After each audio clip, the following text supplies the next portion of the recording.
Chers téléspectateurs, chères téléspectatrices, que la paix et la bénédiction d'Allah soient sur vous. Bienvenue à notre émission L'Islam en question. Nous sommes maintenant réunis pour la deuxième partie de cette émission qui est consacrée au djihad. Et sans plus tarder, nous allons aborder une autre question. Donc, je vais vous poser la question à vous deux. Plein de vous pourront me répondre. Ataoul Hay, Al-Hajj, Assalamu alaikum wa rahmatullahi wa barakatuh. Première question, quelles sont les règles du code de guerre islamique? Alors, pour commencer, il y a certaines personnes qui ne sont pas concernées ou visées par rapport au petit djihad, à la guerre islamique. Ces personnes sont les femmes, les enfants, les personnes âgées, les religieux, Oui. les hommes qui ne combattent pas, qui ne sont pas des soldats. Donc les personnes âgées aussi.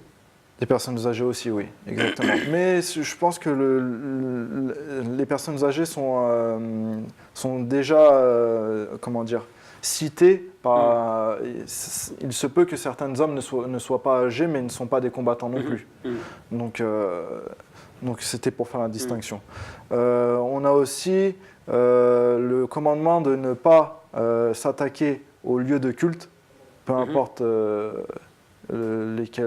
importe ces lieux de culte, que ce soit église, mosquée, synagogue ou autre, temple ou autre.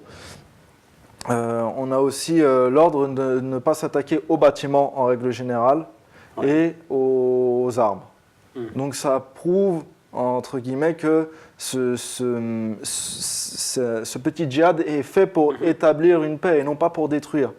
Les musulmans ne viennent pas pour détruire les choses, ils ne sont pas là pour détruire, ils sont là pour apporter la paix.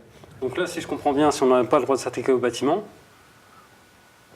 ça interdit totalement de bombarder. Le bombardement est totalement anti-islamique, ce n'est pas correct selon le code de guerre islamique. Oui, exactement, mais là c'était, comment dire, là on était plus centré sur le petit djihad au temps du Saint-Prophète sallallahu alayhi wa sallam. Mais la remarque que vous avez faite, Cheikh Saïb, ici, est très pertinente, parce qu'il faut savoir que les enseignements de l'islam, du Coran, et l'explication du Saint-Prophète sallallahu alayhi wa sallam de ces enseignements est valable pour l'humanité tout entière et pour tout temps.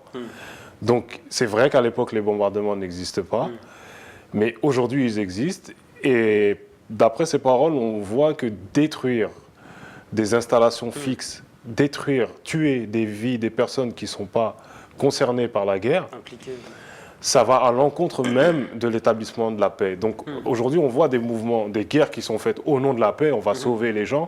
Alors en réalité, ils ne font que détruire en fait la vie humaine. Parce que les personnes qui sont victimes, en fait, en majorité, de ces bombardements ou autres actes aujourd'hui de guerre, ce sont les femmes, les enfants, les vieillards qui justement sont reclus chez eux, qui ne veulent pas sortir, c'est eux qui meurent en masse.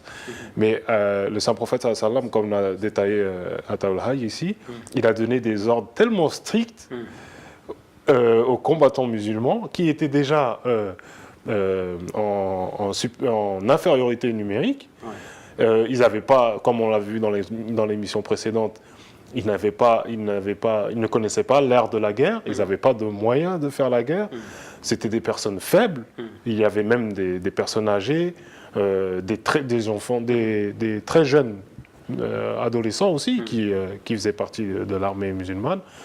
Mais malgré tout, ils avaient en plus de ça des règles très strictes. De ne pas s'attaquer à la femme, aux vieillards, ne même pas s'attaquer aux végétaux, de faire attention à ne pas détruire les arbres.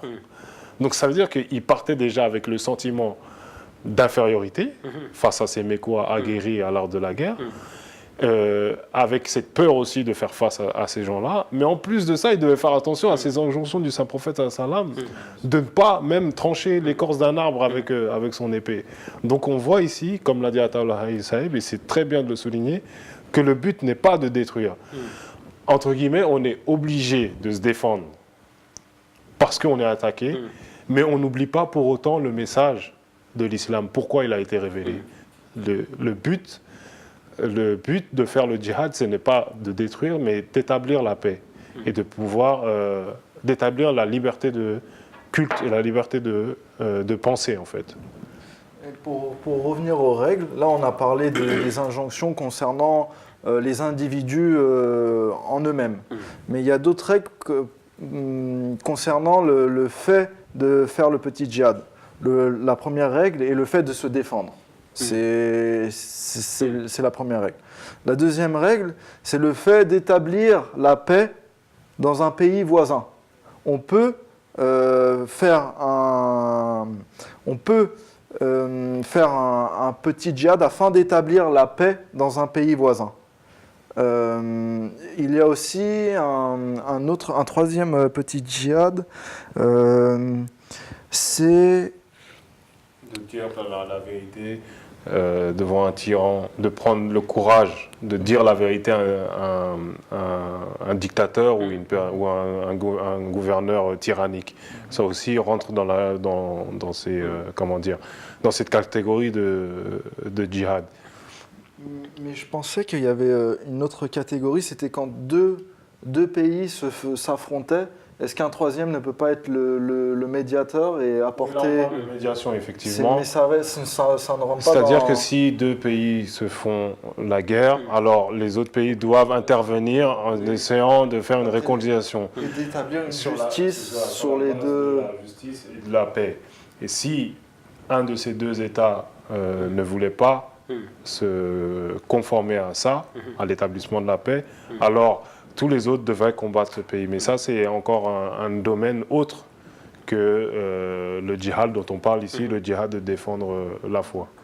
Et je voulais rajouter aussi les conditions qu'un musulman devait établir lorsque un ennemi était prisonnier. Il y avait beaucoup d'ennemis qui étaient prisonniers.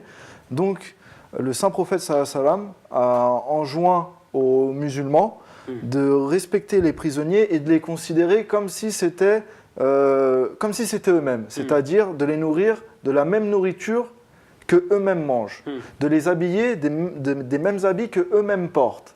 Donc c'était quelque chose d'assez difficile. Quand on voit les plus grands États, comment certains prisonniers sont traités, on se demande est-ce que les préceptes islamiques ne sont pas, je pense oui, qu'ils sont un peu plus nobles que ce qu'on voit aujourd'hui, actuellement, dans le monde. Ah oui, on a vu récemment, enfin, il y a quelques années, Guantanamo, où la torture est pratiquée, où il y a beaucoup de manquements au niveau des règles. Oui. Donc, entre guillemets, les droits de l'homme existaient bien avant la Renaissance. C'est bien le fait que vous soulignez cet aspect de l'après-guerre, finalement. Les prisonniers sont faits après que la guerre soit terminée. Il y a ces prisonniers de guerre qui des fois étaient blessés. Donc le saint prophète Sassam ordonnait à ses compagnons, et lui-même aussi montrait l'exemple de soigner ses blessés. Et de manière à les maintenir captifs, il faut savoir qu'à l'époque, les prisons n'existaient pas. Donc c'était chaque compagnon qui avait chez lui un ou deux prisonniers de guerre dans sa maison. Il devait bien le traiter afin de soit le soigner, afin de pouvoir ultérieurement le libérer contre rançon, ou effectivement si jamais... Vous pouvez enseigner oui, voilà, il y a plusieurs... lire ou à écrire, vous pouvez acquérir la liberté. C'est ici un autre sujet, mais il y avait différentes possibilités à travers lesquelles les prisonniers pouvaient retrouver leur liberté. Mais en attendant, en tout cas, de retrouver cette liberté... Garder une menace chez soi. Exactement. Et on peut s'imaginer à l'époque qu'est-ce que ça devait être déjà de devoir combattre, déjà à cette époque-là, et puis en plus, après la guerre, avoir chez soi un combattant ennemi. Donc on voit que les enseignements de l'islam sont tellement sublimes que s'ils étaient appliqués aujourd'hui avec tous les moyens qu'on a, on n'aurait aucun mal à établir en vérité la paix dans la société. Et il y avait aussi un critère, le fait de ne pas mutiler ses adversaires, ses ennemis. Ça rentrait aussi dans les règles du petit djihad, puisque les Arabes avaient pour pratique de mutiler leurs ennemis. Donc le saint prophète sallam a enjoint à ses compagnons de ne pas mutiler les ennemis. D'accord, maintenant je vais vous poser une question par rapport à un tweet que j'ai vu, où une personne faisait la distinction entre un prêtre et un moine, sachant que la différence entre les deux, c'est que le prêtre prêche et le moine est reclus. Donc selon lui, selon la personne qui a fait ce tweet, en fait on n'avait pas le droit de s'attaquer à des personnes qui sont recluses, donc des religieux qui sont reclus, mais on peut s'attaquer à des prêtres. Donc est-ce que vous pouvez me dire quelque chose par rapport à ça ? Je ne sais pas au nom de quelle religion, au nom de quel enseignement cette personne s'exprimait, mais en tout cas, c'est sûrement pas l'islam. On l'a vu dans l'émission précédente, que Allah a donné la permission aux croyants de se défendre parce qu'ils étaient injustement traités. Et dans ces mêmes versets, justement, où la permission est donnée de se défendre au nom de Dieu, Allah mentionne que s'il n'avait pas donné cette permission, alors les cloîtres, les églises, les synagogues et les mosquées auraient été détruites. Donc il y a une volonté ici de préserver en fait ces lieux de culte. Il dit dans ces lieux de culte, le nom d'Allah est souvent mentionné. Qui mentionne le nom d'Allah dans ces lieux de culte? Ce sont les personnes qui sont vouées justement à ces lieux de culte, les prêtres, les moines, les rabbins et là, autres. On a une réponse directe par rapport à un verset du Saint-Coran, on parle de cloître où c'est reclus, Exactement. et on parle d'église où on prêche. Où on prêche, exactement. Et donc la liberté de prédication doit être préservée, même en temps de guerre. Donc, le Messie premier, alayhi salam, le fondateur de la communauté musulmane Ahmadiyya, a aussi mentionné ce fait que plutôt que de dénigrer une autre religion, de vouloir saboter les enseignements d'une autre religion, pourquoi ne pas présenter les beaux enseignements de notre propre religion, de manière à ce que les gens puissent faire eux-mêmes leur propre idée et être éventuellement attirés d'eux-mêmes vers une religion. Et là, on rentre dans le grand djihad, c'est-à-dire le djihad par la prêche. Et on n'est plus dans le petit djihad qui est la guerre pour se défendre ou établir la paix, on rentre dans un autre djihad. Et c'est pour ça que les gens ont tendance à confondre les djihads. C'est comme a dit le Messie premier alayhi salam, c'est quelque chose d'assez complexe et subtil. Et là, on rentre dans un djihad qui est un djihad de prêche. Donc à l'aide du livre, de pouvoir montrer ces beaux enseignements comme Al-Hajj Saïb l'a dit. On a aussi un exemple du saint prophète sallallahu alayhi wa sallam qui avait écrit une lettre, la lettre de Sainte Catherine, comme quoi il disait qu'aucun de ses suivants ne devait détruire un édifice chrétien ou même toucher un religieux chrétien. Donc si on suit la sunna du saint prophète sallallahu alayhi wa sallam, on ne touche pas à un chrétien ou à une autre personne. D'accord, maintenant on va passer à une autre question. En fait, j'ai vu un autre tweet qui parlait de violence en fait dans la guerre et qui demandait explication, enfin une personne qui demandait explication, mais explique-moi le verset et tout, frappez-les à la nuque et à l'extrémité des doigts. Est-ce que c'est de la barbarie ou est-ce que c'est de la clémence ? Le verset ici auquel est fait allusion, c'est un verset qui se trouve dans la sourate Al-Anfal, le verset 13, dont je vais vous lire la traduction. Alors, quand ton Seigneur révéla aux anges, je suis avec vous, aussi affermissez ceux qui croient, je jetterai l'épouvante dans le cœur de ceux qui refusent de croire. Frappez-les donc en haut du cou et frappez-leur les extrémités des doigts. Il faut savoir que le contexte ici, encore une fois, c'est la guerre. Donc Allah ici révèle deux choses. Que les anges sont avec les véritables croyants qui sont en guerre pour les bonnes raisons et avec les bonnes conditions comme on a pu le démontrer ici. Que les anges raffermiront leur cœur. C'est pour ça qu'on arrive à avoir de tels exemples de bravoure parmi les compagnons du Saint-Prophète sallam. C'est les anges eux-mêmes qui avaient ce rôle de raffermir leur cœur et, dans ces batailles. Ensuite, il dit frappez-les donc, c'est-à-dire les ennemis, en haut du cou et frappez-leur les extrémités des doigts. Il y a une sagesse, en fait, dans cette injonction. Il faut savoir que le cou, où passe la veine jugulaire, est un point stratégique, en fait, pour donner la mort assez rapidement, avec le moins de souffrance possible. On est sur un champ de bataille, c'est la guerre. On ne va pas s'attendre à s'envoyer des fleurs, c'est la guerre. Si on est là, il va y avoir des morts. Et d'ailleurs, c'est la raison pour laquelle le Saint-Prophète, lorsqu'il partait à une expédition, il avait déjà le drapeau noir qui signifie qu'il était déjà en deuil. Il sait que des gens vont mourir. Donc, avant même d'y aller, il était déjà en deuil. Donc, on voit que on est contraint, on est obligé pour établir la paix, il y a forcément des pertes. Il va forcément y avoir des pertes. Donc les musulmans, pour pouvoir survivre, étaient obligés aussi de tuer à quelques moments. Ils ont toujours essayé d'éviter cela. Exactement. Ils ont toujours essayé d'éviter. Toujours des stratégies pour éviter la guerre, pour repousser, éviter au maximum. Mais lorsqu'on doit y être et qu'on y est, il y a encore des injonctions qui sont données par Allah pour affliger le moins de souffrance possible.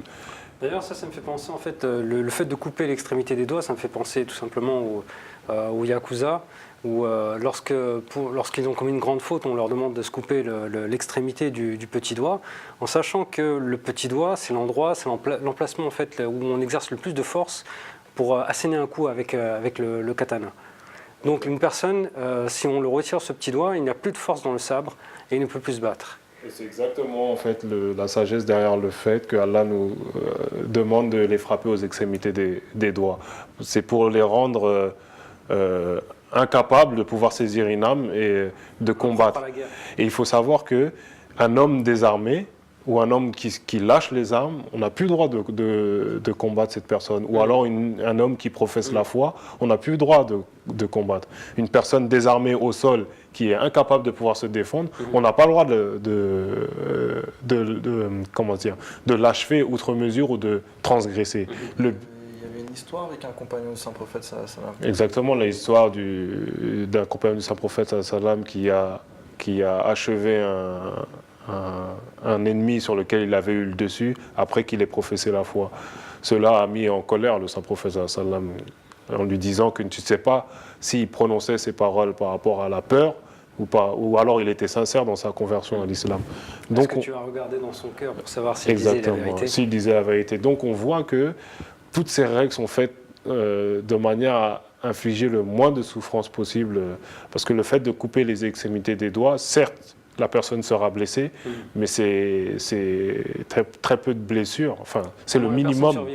Elle survivra. Avec, Et pour revenir au sujet, le fait que les musulmans ont toujours essayé d'éviter la guerre, on peut voir la plus grande victoire du Saint-Prophète sallallahu alayhi wa sallam lorsqu'il est rentré à la Mecque face à ses persécuteurs, à ceux qui l'ont persécuté durant ces 13 années. Il a demandé à ses compagnons de prendre un drapeau blanc et il a dit tous ceux qui se mettront derrière le drapeau blanc seront protégés. Donc il avait ce souci de préserver la vie, même de ses opposants, même de ceux qui l'ont humilié, qui l'ont affligé tout ce temps-là. Et on a aussi, la discussion avec l'un de ses opposants lorsqu'il leur demande « Que vas-tu faire ?» Je ne sais plus exactement comment c'est « Que vas-tu faire ?» Non. Je ne sais plus exactement. Parce qu'il pensait que le Saint-Prophète, lorsqu'il retournait à la Mecque compagnon avec ses 10 000 hommes saints qui l'accompagnaient, Abu Sufyan notamment, qui était un de ses oncles, et les autres chefs de la Mecque qui étaient encore vivants à l'époque, se sont dit que là, parce qu'ils avaient coutume, les Arabes, lorsqu'ils allaient entrer dans une cité, c'est de camper aux abords de cette cité avant d'y pénétrer. Donc, lorsque le Saint-Prophète sallam et ses compagnons sont arrivés aux abords de la Mecque, ils ont campé, et au petit matin, au Fajr, ils ont allumé des feux par-ci par-là pour faire leurs ablutions et prier la prière de Fajr. Abu Sufyan, voyant cela, il pensait de loin qu'ils étaient en train de se préparer à faire la guerre. Et il s'est dit que ce même homme qu'on a chassé d'ici tout seul de nuit, c'est lui qui revient avec 10 000 hommes saints, tous prêts à obéir à tous ses ordres. Ces milliers de personnes qui s'affairent à se préparer pour la guerre, alors qu'ils se préparaient pour la prière, tous derrière Muhammad.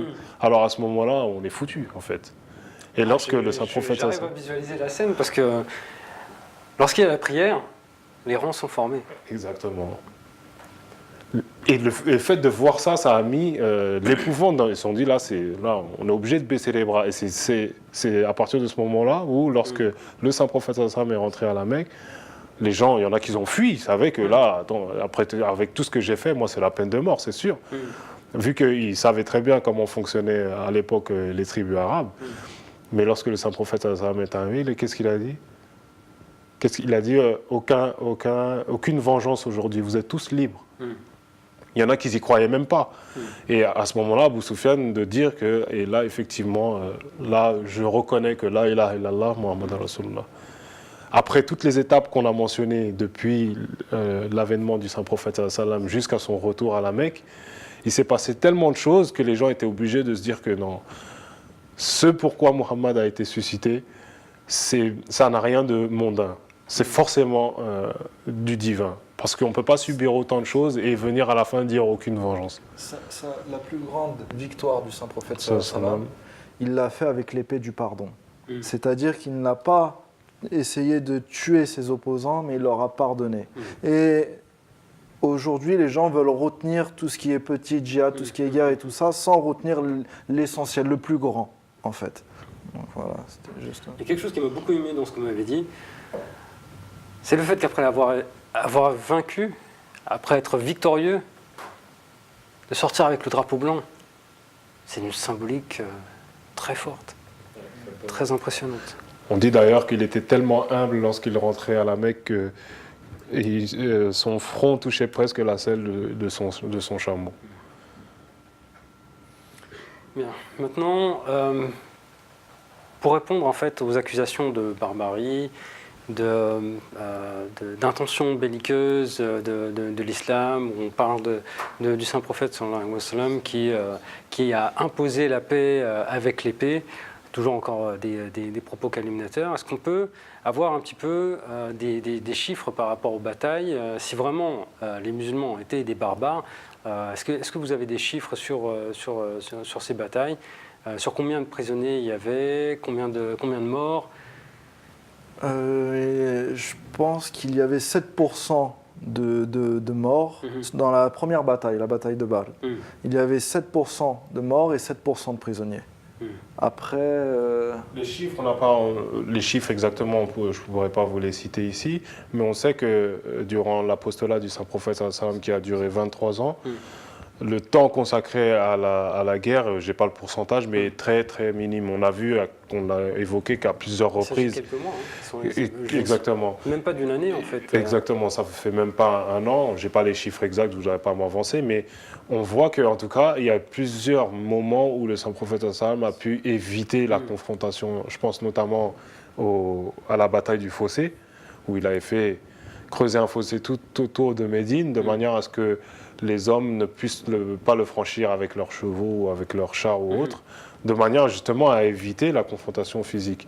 Et c'était un stratège qui venait de son compagnon Salman al-Fars, radiallahu anhu, qui venait de Perse, qui eux étaient vraiment... il y avait une grande expérience dans le domaine de la guerre.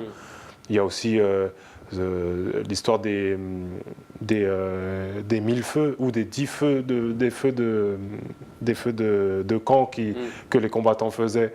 Il y avait cette stratégie, le saint prophète a ordonné d'allumer plusieurs feux. Et les Mécois, en voyant les feux au loin, se sont dit, si on fait un calcul très simple, en région de chaque feu, s'il y a 10 hommes autour de chaque feu, ça fait tant d'hommes. Alors qu'en réalité, il y avait juste des feux, il n'y avait pas autant d'hommes. Donc ils se sont dit, bon, on va peut-être revoir notre offensive. Donc, les tranchées, si jamais je reviens par rapport à la philosophie, on est toujours dans la défense. Exactement. Toujours dans la défense, les chevaux qui se cabraient parce que... j'ai jamais vu ça, c'est quoi? Qu'est-ce que c'est? Ou juste, c'est quoi ce trou? Uniquement, même malgré le fait d'avoir la permission de se défendre, on repoussait toujours la confrontation. Impressionnant. Bien, Il faut savoir qu'à cette bataille-là aussi, le fossé avait été fait aux abords de la ville. C'est-à-dire donc que c'était les Mécois qui étaient venus une seconde fois. Ils étaient venus aussi la première fois, mais là, ils étaient vraiment venus aux abords de la ville. Donc c'était vraiment, on reste toujours, comme vous avez dit, dans ce critère de se défense et des opposants, eux, qui ne cessent d'attaquer, en fait. D'accord. Merci pour ces réponses édifiantes. Je pense qu'on va aborder la suite des autres questions dans une prochaine émission. Sinon, si vous vouliez rajouter juste quelque chose avant qu'on termine. En fait, si on peut adresser un message aux personnes qui s'intéressent à cet aspect de l'islam, c'est de ne pas s'arrêter à ce qu'on entend par-ci et là. La propagande. Oui. Exactement, c'est vraiment de faire l'effort d'étudier le Coran, de poser les questions, de venir à notre rencontre aussi, ils peuvent venir nous rencontrer personnellement, discuter sur ces points plutôt que de se faire une idée erronée des textes du Saint-Coran ou des enseignements islamiques. Exactement. Moi, ça me fait penser à Voltaire qui, jeune, faisait une pièce de théâtre anti-islamique et qui, par la suite, a fait les éloges du saint prophète, paix soit sur lui, après avoir appris, après s'être renseigné, après avoir creusé un peu plus que ce qu'offrait la propagande.